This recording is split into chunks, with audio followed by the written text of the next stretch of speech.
మీ business ఏదైనా మీ ఊర్లో promotion చేయాలంటే అది సుమన్ టీవీతోనే సాధ్యం. ఇప్పుడే సంప్రదించండి. నమస్తే, welcome to Suman TV Warangal. హన్మకొండలోని నర్సింగ్ కాలేజ్లో చదువుతున్న బీఎస్సీ నర్సింగ్ విద్యార్థిపై గుర్తు తెలియని వ్యక్తులు కాజీపేట్ కడిపికొండ బ్రిడ్జ్ మీద యాసిడ్ దాడికి పాల్పడ్డారు.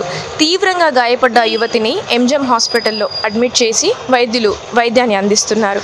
మరి గత కాలంలో కూడా మనం 2008లో కూడా కిడ్స్ కాలేజ్లో యాసిడ్ దాడిని అయితే చూసాం. మరి అదే తరహాలో మళ్ళీ యాసిడ్ దాడి జరగడం అనేది చాలా విషాదకరమైన విషయం అని చెప్పాలి.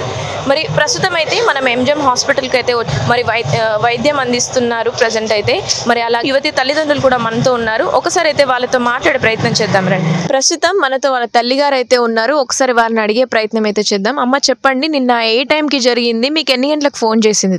మా పాప 6:15 నిమిషాలకు మాకు ఫోన్ చేసింది. మేడం, మమ్మీ నాకు ఇట్లా మంట మండుతుంది మమ్మీ, ఎవడో ఏమో ఇసిరేసిపోయిండు మమ్మీ, రాన్లి మమ్మీ అని ఫోన్ చేసింది. మేడం, ఫోన్ చేయగానే ఏడునో బిడ్డ అని నేను అన్నా. అంటే కడుపుకొండలమ్మ, కడుపుకొండ మన గ్రామ పంచాయతీ కాడ ఉన్నామ్మా, ఒక అమ్మ వాళ్ళ ఇంటి కాడ ఉన్నామ్మా, రాండి అమ్మ అనగానే నువ్వు ఆన్నే ఉండు బిడ్డ, ఎవరింటికి పోకు, నువ్వు ఆన్నే ఉండు, చిన్నక్క ఉన్నది కదా మా నడిపి చెల్లెది ఆవురే మేడం కడుపుకొండే, అక్కకు ఫోన్ చేయి బిడ్డ అని నేను అన్నా. అక్క ఫోన్ ఎత్తలేదమ్మా, మీరన్నా చేయండి, నాకు మంట మండుతుందమ్మా, నేను చచ్చేటట్టుందమ్మా అని నా బిడ్డ కేకలు పెట్టుకుంటే మాకు ఫోన్లోనే అంటుంది. ఆ ఫోన్లో కూడా రికార్డ్ అయి ఉన్నది. మేడం, అంటే తనతో పాటు ఎవరున్నారు? మేము వచ్చినాం మేడం. ఆమె ఒకతే పోయింది మేడం, పొద్దుగాల ఈ వెంకటపురం కాంచెలు ఒకతే పోయింది. ఒకతే పోతా అంటే ఒక అమ్మాయి అట కనపర్తిలా లిఫ్ట్ అడుక్కుందంట. లిఫ్ట్ అడుక్కొని ఆ అమ్మాయిని కాజ్పేటలో బస్ స్టాండ్లో దింపిందట, మన పోలీస్ స్టేషన్ ముంగటనే దింపిందట. దింపి మళ్ళీ కాజ్పేటకు పోయి వాళ్ళ ఫ్రెండ్ని ఎక్కించుకొని మన కాలేజీకి అడిగి పోయిందట.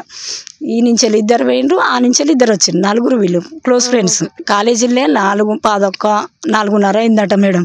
4:30 నుంచి మళ్ళీ విధిగా ఇంటికి వస్తాను. ఇక పొద్దుగాల ఎక్కించుకున్న మా పాప ఇద్దరు స్కూటీ మీద వస్తాను. వాళ్ళిద్దరు అదే బస్కి వస్తానరట, కాజ్పేటకు పోవాలని వస్తా అంటే మా పాప ఏం చేసిందట కదా, మేము మా అమ్మోళ్ళ ఇంటికాడ ఉంటున్నాం మేడం, చలి పెడుతుంది కదా నాకు అని డీమార్ట్కి పోయి ఒక బెడ్షీట్ను బిస్కెట్ ప్యాకెట్ అలానే ఉంది, బిస్కెట్ ప్యాకెట్ కొనుక్కొని ఒక చాక్లెట్ కొనియవా అని వాళ్ళ ఫ్రెండ్ అడిగిందట మేడం.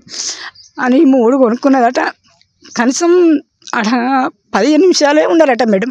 ఆ 15 నిమిషాలనే బయటకు వచ్చి మళ్ళీ అదే స్కూటీ మీద వాళ్ళ ఫ్రెండ్ వాళ్ళ ఇంటికి పోయి పొద్దున్న నుండి అన్నం ఏం తినలే కదా, వాళ్ళ ఇంటికాడ అన్నం తినన్నా పోదామని వాళ్ళ ఇంటికి పోయి ఈ 4 అన్నం తిన్నారట మేడం. అన్నం తిని ఆ పాప అన్నే ఉంది. ఇక మా పాపను ఇంకిద్దరు పాపలను ఎక్కించుకొని పాప వచ్చింది. సుబేదార్ పోలీస్ స్టేషన్ కంచెలో వచ్చింది మేడం. మీరు సిసి కెమెరాలో చూసినా అట్నే ఉంటుంది. ఆడికి వచ్చి వాళ్ళని బస్సు ఎక్కించి మళ్ళీ రిటర్న్ మా పాప కడుపుకొండ బ్రిడ్జ్ ఎక్కి మళ్ళీ అటు నుంచి వెళ్ళి వెంకటాపురం పోయే రోడ్డుకు బయలుదేరుతుందంట మేడం. బయలుదేరుతుంటే ఆడ స్కూటీలో మరి పెట్రోల్ ఉన్నదో లేదో అని నా బిడ్డ బోర్డు ఇక్కడికి వచ్చినాక మేడం స్లో చేసిందట మేడం. స్లో చేసినాక పెట్రోల్ ఉన్నది కదా అని మళ్ళీ బైక్ బయలుదేరిందట మేడం. బయలుదేరినాక అక్కడ ఎవరో తెలియని వ్యక్తి మేడం ఆడ బైక్ మీద కూర్చున్నాడట. ఇట్లా మా పాప వస్తుంది, ఆడ బైక్ మీద కూర్చున్నాడంట. ఆయన బైక్ మీద కూర్చున్నాడు కదా అని ఇక్కడ హెల్మెట్ పెట్టుకుంది కదా మేడం, ఇట్లా క్రాస్ చేసిందట. క్రాస్ చేసేటప్పుడు నా పాపకు ఏమో తలిగినట్టు అనిపించిందట మేడం. ఏమో తలిగినట్టు అనిపించినప్పుడు ఇట్లా బైక్ మీద ముగ్గురు పోతుండ్రంట మేడం. ముగ్గురు పోయినప్పుడు ఈ కాలుకు తాగుతుంది కదా మేడం, ఇటు నుంచి వెళ్ళి కూర్చున్నాడు కొట్టిండు కదా అని నా బిడ్డకు అనుమానం మేడం. అట్లా అని కొంచెం ముంగడికి వెళ్ళిందట. ముంగడికి వెళ్ళి నాకేమో తాకినట్టు అయింది, నా డ్రెస్ మొత్తం ఎర్రగా అయిపోయింది కదా, మంట మండుతుందని వెంటనే సెల్లు తీసిందట మేడం. ఇటు స్కూటీ ముంగట ఉంటుంది బ్యాగు, ఆ బ్యాగ్ నుంచి వెళ్ళి సెల్లు తీసిందట మేడం. సెల్లు తీసి వెంటనే మాకు ఫోన్ చేసింది మేడం. ఫోన్ చేయగానే మేము వస్తున్నాం బిడ్డ, ధైర్యం ఉండు బిడ్డ అని మేము అనగానే మా పాప ముసలి వాళ్ళ ఇంటికి అడిగిపోయిందట మేడం. ముసలి వాళ్ళ ఇంటికి అడిగిపోయి అమ్మ నా మీద ఎవరేమో పోసిండ్లమ్మ, నాకు ఇట్లా అయింది అమ్మ అని అంటే అక్కడే ఎక్కడైతే జరిగిందో అక్కడే ముసలి వాళ్ళ దగ్గరికి వెళ్ళిపోయిందట. ఆడికే పోయిందట. పోయి బిడ్డ హాస్పిటల్కి పోదాం బిడ్డ, మీ వాళ్ళు వచ్చేదాకా ఎందుకు బిడ్డ, మేము తీసుకుపోతాం బా బిడ్డ అని వాళ్ళు అన్నారట మేడం. అనగానే చుట్టుపక్కల వాళ్ళ అమ్మ వాళ్ళు నేను అందరు వచ్చిందట మేడం. ఒక ఆంటీ వచ్చిందట. ఆంటీ నాకు ఇక్కడ జరిగింది కదా ఆంటీ, అది యాసిడ్ మరి ఏంటిదో తెలియదు కదా, దాన్ని ఫోటో దింపుకరపో అని సెల్లు కూడా ఇచ్చిందట మేడం. ఆ సెల్లులో దింపుకొని వచ్చిర్రు. సెల్లులో దింపుకొని వచ్చినప్పుడు మా తమ్మిని వాళ్ళ ఫ్రెండ్ వస్తాడట. మా తమ్మునికి మేమే ఫోన్ చేసినాం కదా మేడం. ఫోన్ చేస్తుంటే మా తమ్ముడు ఏం చేసిండు, వాళ్ళ ఫ్రెండ్కి ఫోన్ చేసి మా కోడలికి ఇట్లా అయిందట పోరా అనగానే వాడు వస్తాడట. దారిలో నుంచి వచ్చే వరకు మా పాప అన్నే కూర్చొని ఏడుస్తూ ఉన్నదట. వాటర్ పట్టుకొని వచ్చిండట, వాటర్ తాగురా అంటే వాటర్ తాగలేదట మేడం.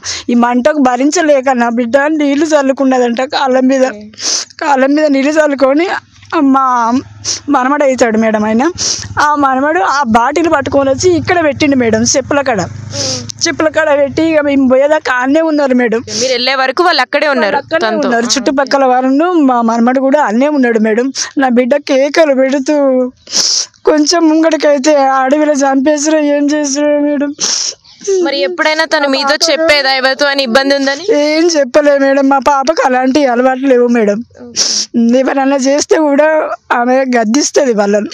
అలాంటివి ఏం లేవు మేడం. తనకి ఎక్కువ చదువు మీద, ఎగ్జామ్ మీద, పని మీద ఆరాటం, మా మీద ఆరాటం, చదువు మీద ఉంటుంది మేడం. ఆమె ఎవరన్నా ఏమంటే ఖచ్చితంగా మాట్లాడుతుంది మేడం. నిలదీసి అడుగుతుంది వాళ్ళని ఎదురుగా.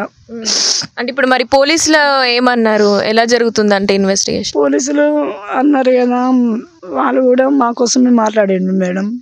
మా కోసం రాత్రి 6:30 నుండి మొదలు పెడితే తెల్లారగట్ల 5 గంటల దాకా మాతోనే ఉండి మాతోనే ఎంక్వైరీ చేస్తుండ్రు మేడం. మరి చేస్తుండ్రు అంటే ఇప్పుడు తను చూసింది కదా ఒక వ్యక్తి అయితే అక్కడ మాకు న్యాయం జరగాలని సార్ వాళ్ళు కూడా చేస్తుండ్రు మేడం. తప్పకుండా మేడం మీకు న్యాయం జరుగుతుంది. అక్కడ కూర్చున్న వ్యక్తి ఎంత వయసు కలిగి ఉంటాడని అనుకుంటున్నారు? మా పాప మా నాన్న ఏజ్ ఉన్నది అంటుంది. మరి 40 సంవత్సరాలు, 45-50 వరకు ఉంటాడని చెప్తుంది మేడం. ఓకే, మరి ప్రెసెంట్ అయితే తన ఎగ్జామ్ రాయడానికి కూడా అంత నొప్పితో ఉన్నా కూడా ట్రీట్మెంట్ మధ్యలో వచ్చేసి ఎగ్జామ్ రాయడానికి వచ్చిందని. ఇప్పుడు ఎగ్జామ్ రాస్తుందా తను? రాస్తుంది మేడం.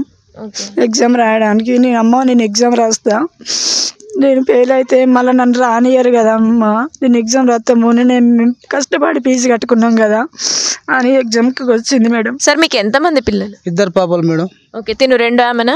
చిన్న ఆమె మేడం. ఓకే, అంటే తను ఎలా ఉండేది, తన మైండ్ సెట్ కంటే చదువుల విషయంలో కానీ ఏ విషయంలో అయినా ఎలా ఉండేది తను? మేడం మా పాపలు మాకు మా మీద మాకు ఏమున్నా చదువు మాకు తల్లిదండ్రిని చదవడానికి మంచిగా అన్ని ఏదైనా చేస్తాం. మా డాడీ ఇంత కష్టపడి మమ్మల్ని చదివిపిస్తాను కదా, ఏదైనా ఉద్యోగం చేసుకోవాలని వాళ్ళు అదే పట్టుదల ఉంటుంది మేడం. సో చాలా పట్టుదలతోనే ఇప్పుడు తను చదువుకొని ఎగ్జామ్ కూడా రాస్తుంది. అంటే మీ ఫ్యామిలీ బ్యాక్గ్రౌండ్ ఏంటి మేడం? మేము కూలీ చేస్తాం మేడం. కూలీ. సో కూలీ చేస్తూ తనని చదివిస్తున్నారు. ఓకే, అంటే నిన్న జరిగిన దాని విషయంలో అంటే ఇప్పుడు తను హాల్ టికెట్కి వెళ్ళే తరుణంలో ఇదంతా జరిగింది కదా, మీకు ఏమని చెప్పింది అసలు? వస్తుంటే డాడీ ఆటో చేసి ఖాళీ అని వస్తుంటే హెల్మెట్ పెట్టుకుని నాకు ఏం కనపాలి డాడీ, ఇట్లా ఇసిరియంగానే బండి ఆపిన. ఆపగానే మంటలు వేసేయంగానే అక్కడ పిలిస్తే పక్క పెట్టి వాళ్ళందరూ వచ్చి చేసి అంబులెన్స్ ఎక్కించింది డాడీ అని చెప్పి. అంటే మీకు ఫ్యామిలీ పరంగా ఎవరైనా శత్రువులు, ఎనిమిస్ మేడం? మాకు ఇలాంటి ఇవ్వరు లేరు మేడం. మాకు మీ ఏరియాలో కానీ బంధువులలో ఎక్కడ లేరు మేడం. మాకు శత్రువులు ఎవరు లేరు మేడం, ఎవరు లేరు. అంటే మీ పెద్దవాళ్ళ పరంగా కాకుండా అంటే మిమ్మల్ని ఏమి చేయలేక తనను అలా? లేదు మేడం, అట్లాంటి ఏం లేదు, అస్సలు ఏం లేదు మేడం, మాకేం లేదు మేడం.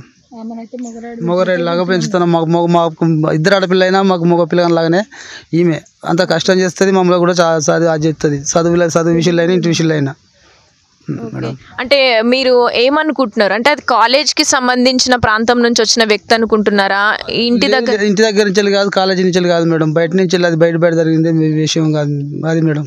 అంటే ఎప్పటి నుంచి అబ్జర్వ్ చేయడం, అంటే మీకు ఎలాంటి అనుమానాలు ఉన్నాయి ఆ విషయం? లేవు మేడం, అలాంటి అసలు అనుమానాలు లేవు మేడం. మాకు మా పాప అలాంటిది కాదు మాకు తెలుసు కాబట్టి మాకు అనుమానాలు ఎవరి మీద లేదు మేడం. అంటే తనని ఇబ్బంది పెట్టే విషయాలు ఎప్పుడైనా చెప్పిందా పలానా వ్యక్తితో? లేదు మేడం, ఎప్పుడు లేదు.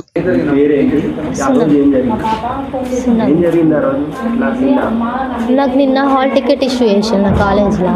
హాల్ టికెట్ తెచ్చుకోనికి నేను వెళ్ళినా 10:30కి అట్లా బయలుదేరిన ఇంటికాంచి.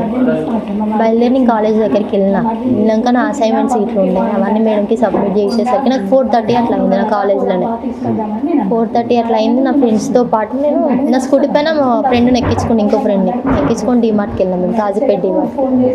పోయినాక ఆ నుంచి ఇంకో ఫ్రెండ్ వాళ్ళ ఇంటికి లంచ్ అంటే తినడానికి పోయినాం, అన్నం తినడానికి. అక్కడికి పోయి అన్నం తిన్నాం. ఇంకా వాళ్ళని బస్సు అక్కడ రైల్వే జంక్షన్ కాడ దింపినాం, డ్రాప్ చేసి వాళ్ళని బస్సు ఎక్కి నేను కడుపుకొండ నుంచి మా వెంకటపురంకి వెళ్ళే రూట్ పోతుంటే అట్లా షార్ట్ కట్లలో పోయినా అక్కడ కడుపుకొండ బొడ్రాయికును మత్తడి మధ్యలో గ్రామ పంచాయతీ ఉంటుంది. అలాంటి అలాంటిది ఏం లేదు. మీరు సీసీ కెమెరా అవుతుంది సార్ వాళ్ళు అవుతాం చూస్తారు. అలాంటిది ఏం లేదు. ఎవ్వరు నన్ను ఫాలో కాలేదు.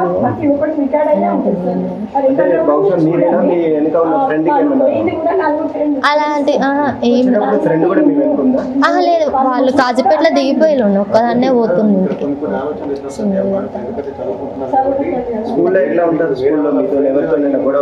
అలాంటి ఏమున్నా నేను కాలేజ్కి వెళ్ళలేదు. నాకు హెల్త్ ఇష్యూ వల్ల నేను కాలేజ్కి వెళ్ళలేదు.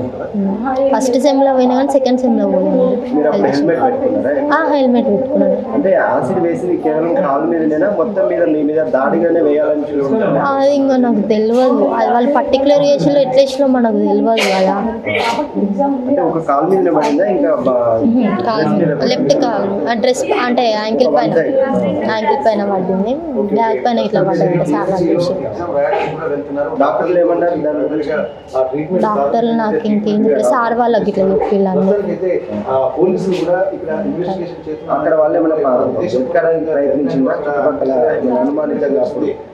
ఎవరు నేనా? ఇంకా నేను అక్కడ లేను. నాకు ఇంకా సార్ వచ్చిండు, మడికొండ సార్ వచ్చిండు పోలీస్ సార్.